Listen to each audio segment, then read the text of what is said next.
জান্নাতের হাওয়া ওই কবরে চালু করে দিয়েছি। একদল ফেরেশতা বলবে, আল্লাহর বান্দা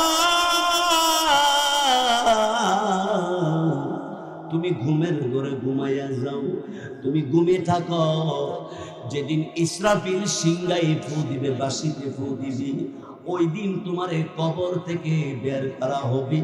এর আগ পর্যন্ত তুমি ঘুমাইয়া থাকবে। সুবহানাল্লাহ জোরে বলে।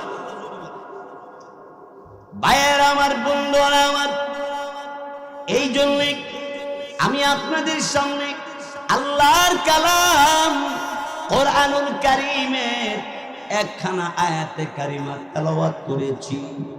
আল্লাহ পাক রব্বুল আলামিন পৃথিবীর সমস্ত মানুষদেরকে ডাক দিয়ে বললেন, ইয়া ইবাদিয়াল্লাযীনা আসরাফু আলা আনফুসিহিম।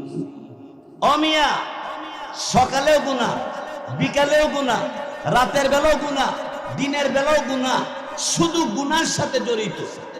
কেউ সুদ খায়া করে গুনাহ, কেউ ঘুষ খায়া করে গুনাহ, কেউ মিথ্যা সাক্ষী দিয়া করে গুনাহ, কেউ অন্যের উপরে নির্যাতন করে করে গুনাহ, কেউ অন্যের উপরে জুলুম করে করে গুনাহ। জোরে কোন ঠিক কিনা?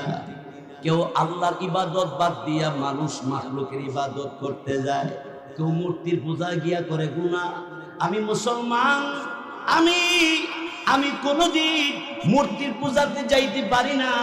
আমি মুসলমান, আমি কোনদিন খ্রিস্টানদের অনুষ্ঠানে আমি যাইতে পারি না, কারণ আমি মুসলমান। আমার নবী